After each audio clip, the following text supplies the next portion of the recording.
Hello friend, how are you? Welcome to Tripan Study Center.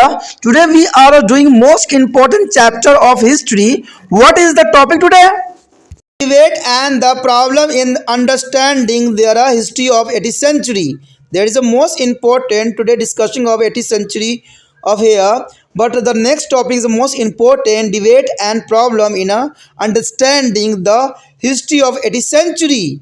You know that the debate on the nature of the 18th century has engaged historians of Mughal India as well as those interested in a chronicle study.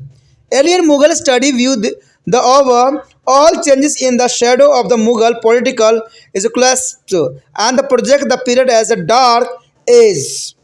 The Mughal is a political crisis is seen to be accompanied by the economical and social breakdown as well as however that is a study of the scrutinize of 18th century is economical and society is regional and is a perspectives is a preceding and the beginning of the canonical rule that is the characterize the second half of the 18th century.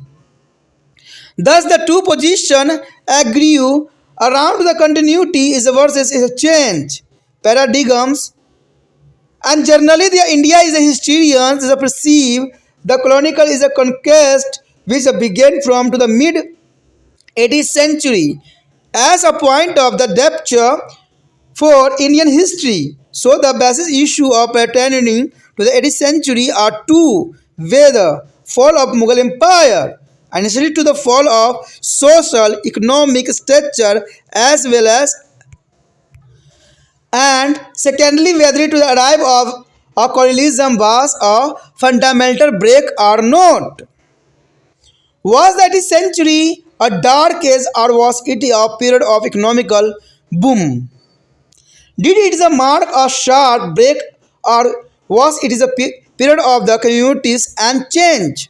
How the British power in India expanded during the 18th century?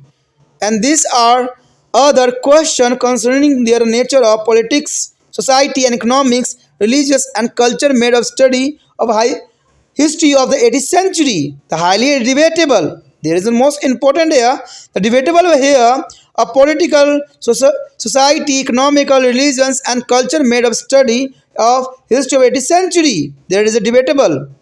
Historians have traditionally viewed India as 18th century as a dark era of warfare, political choose, and the economical decline as a sandwich the vitamin to stable and prosperous Mughal and British hegemonies. This view has a vigorous as a challenge by the most recent generation of historians. Indian historians they are important and who have emphasized their continuities between the earlier Mughal and later British state and the constellations of a small successor state that is emerged with the beings of the Mughal power.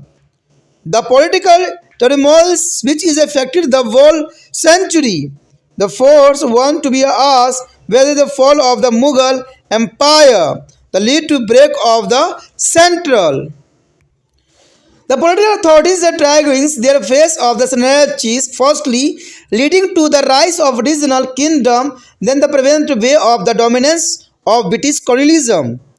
Here it is important to understand whether it is just the decline of the Mughal state should be seen as the failure of the Indian society as well as there is a vacuum created by the fall of the central authorities and filled up by the regional power namely is a Nawab of Awadh and Bengal and Nizam of the Hyderabad in the first half of century.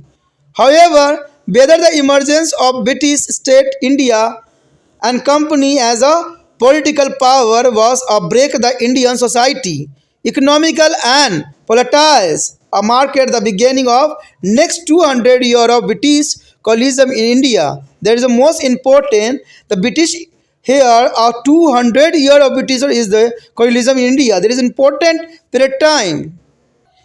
यहाँ पर अगर हम बात करें कि 18वीं शताब्दी के भारत के इतिहास को समझने में कुछ मतभेद हुए हैं, इसमें कोई दो राय नहीं है कि 18वीं शताब्दी के जो भारत के इतिहास को समझने में कई मतभेद हुए हैं और इस मतभेद को जो है जो हमारे माइंड से निकालना बहुत ज़रूरी है, क्योंकि इस बात से आपको भी मतभेद हो जाएगा कि आखिर 18वीं शताब्दी के विषय में कोई कुछ और बोल रहा है, कोई कुछ और बोल रहा है, लेकिन 18वीं शताब्दी की वास्तविकता क्या है, तो ये जानना आपके लिए बहुत इंटरेस्टिंग रहेगा। कहते हैं चैप्टर तो आपने समझ लिया, लेकिन आपको ये जानना जरूरी रहेगा कि 18वीं शताब्दी के भारत के इतिहास को समझने में किस बात पे जो है मतभेद हुआ है। तो यहाँ देखा जाए तो 18वीं शताब्दी के प्राकृतिक के बारे में विभिन्न इतिहासकारों में मतभेद है, यानी प्राकृतिक इसके इतिहास के बारे में बहुत से इतिहासकार का जो है मतभेद है, चाहे वह मुगल इतिहासकार हो या उपनिवेशिक अध्ययन में रुचि रखने वाले हो। आरंभिक मुगल जो है मुगल अध्ययन मुगल साम्राज्य के पतन के दृष्टिकोण से सभी परिवर्तनों को देखते हैं तथा इस युग के जो है अंधा युग भी करार देते हैं, यानी इस युग को अंधा करार युग देते हैं कि लोगों ने बिना सोचे समझे जो है इतिहास लिखा है। और इस प्रकार मुगल राजनीतिक संकट को आर्थिक तथा जो है सामाजिक विफलताओं के साथ देखा जा सकता है। हालांकि बाद के अध्ययनों ने 18वीं शताब्दी के जो है अर्थव्यवस्था तथा समाज को क्षेत्रीय आधार पर अलग जरूर कर दिया था और उपनिवेशिक काल की शुरुआत दिखलाई, जैसे 18वीं शताब्दी का जो उत्तरार्ध कहा गया।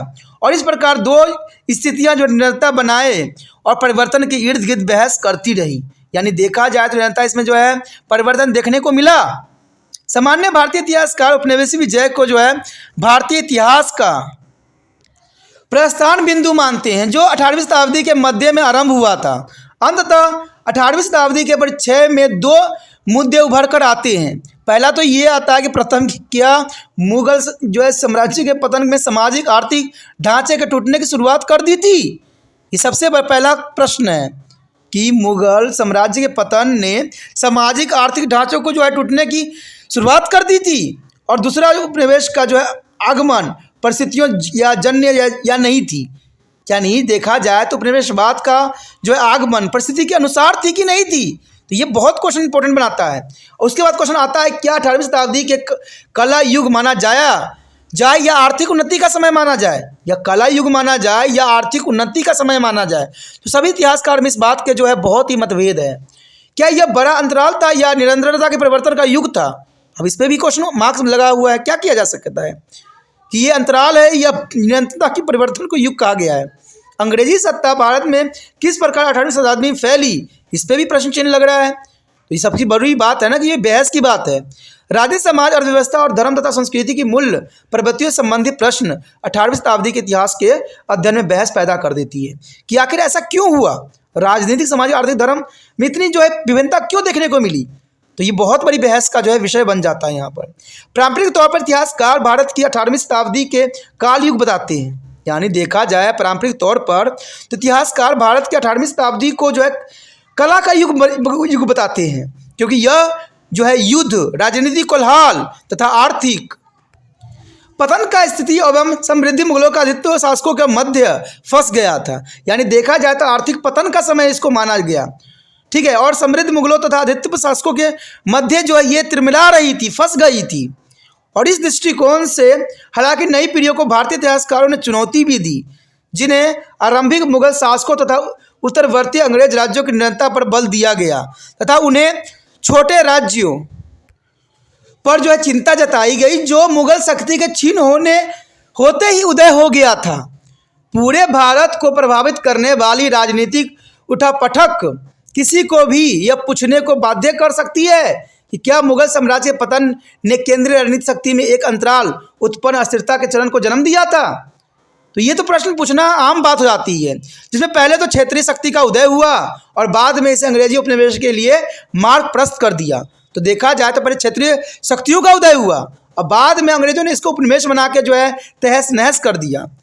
यहाँ यह महत्वपूर्ण है कि मुगल साम्राज्य के पतन को भारतीय समाज के पतन के लिए तथा शताब्दी के प्रवृत्ति में केंद्रीय सत्ता के पतन के फलस्वरूप रिक्त स्थान को भरने के लिए अवध तथा बंगाल के नवाब तथा हैदराबाद के निज़ाम जैसे जो है क्षेत्रीय शक्ति के उदय के लिए जिम्मेवार माना जाना चाहिए। इसमें कोई दो राय नहीं है, सच्चाई है। यद्यपि क्या अंग्रेजी ईस्ट इंडिया कंपनी का आविर्भाव भारतीय समाज और अर्थव्यवस्था तथा राजतंत्र के लिए धक्का था, या अंग्रेजी उपनिवेश को 200 वर्षों तक भारत में शुरुआती थी? देखिए, कहा जाए तो यहाँ पर जो है अंग्रेज उपनिवेशवाद कहते हैं 200 सालों तक जो है राज्य किया और अपना प्रभुता जमाए रखा और भारत का शोषण किया। तो यह आम बात नहीं है, बहुत ही इंपॉर्टेंट बात है। तो इस बात पे जो है बहुत से इतिहासकार का मतभेद है और इस बात पे जो है कहते हैं बहस करने की आवश्यकता नहीं है। उस समय के इतिहासों को जानने और समझने की ज़रूरत है। कहते हैं मतभेद रखना, मतभेद करना या किसी बात को काटना, ये तो बड़े बड़े विद्वानों का एक चरम प्रमाण है कि वो विद्वान है। लेकिन फिर भी हम कह सकते हैं कि इन बातों को जो है अलग रूप दे के इनको जो है सही जो है अर्थों को जो है यहाँ बयान करने की आवश्यकता है। और सही मानने में अर्थ तो यही था कि 18वीं शताब्दी में देखा जाए तो जितना हमने जाना समझा तो पतन के साथ साथ जो है उत्कृष्ट का भी समय काल था। जहाँ मुगल का जो है पतन हो गया पूरी तरह से, वहाँ पर जो है अंग्रेज़ों का उत्थान भी हुआ और अंग्रेज़ जो है भारत में आके अपना सत्ता का 200 साल जो है बहुत बेखूबी उन्होंने चलाया। बेशक उन्होंने भारत का कहते हैं शोषण किया, लेकिन कहते हैं शोषण तो हमने पढ़ा कि राजाओं के टाइम भी लोगों को जनता का शोषण हुआ करता था। तो अंग्रेज़ों ने किया तो कौन सी बड़ी बात है। और आज क्या, आज शोषण नहीं हो रहा है? आज देखिए शोषण हो रहा है। आज बहुत जगहों पर देखिएगा तो यहाँ पर जो है शोषण का ही एक कंडीशन देखने को मिलता है। तो ये बहुत बड़ी बात है, बहुत ही इंपॉर्टेंट चीज़ है जिसको आपको समझना और जानने की ज़रूरत है। ठीक है दोस्तों, अगर आपको अच्छा लगा तो लाइक शेयर सब्सक्राइब जरूर करना और जितना हो सके इस वीडियो को जो है दूसरे बच्चे तक पहुंचाने में त्रिपाण स्टडी सेंटर का आपने हेल्प करना है। तो इसलिए जो आपको कुछ भी नहीं करना है, यूट्यूब से जो है कॉपी को लिंक को जो है कॉपी करना है और व्हाट्सएप स्टेटस पे लगा देना है। इसे जो बच्चों को ज़रूरत होगा वो बेखूबी जो है आपके स्टेटस से देख लेंगे। ठीक है, और पहली बार वीडियो देख रहे थे तो चैनल को सब्सक्राइब कर लेना, तभी जो है हम अगले वीडियो में अच्छे से मिलेंगे और अच्छा चैप्टर को जो है करेंगे। ठीक है, सब्सक्राइब करने से भी फायदा होता है कि आपको जो है होम पेज मिलता है जहाँ पर आपको त्रिपाण स्टडी सेंटर द्वारा बनाया गया हर एक वीडियो मिल जाता है जो आपके सिलेबस के अंतर्गत है। ठीक है, जो आपके सिलेबस में आता है उस वीडियो को देखिए, समझिए और अच्छे अंक प्राप्त कीजिए।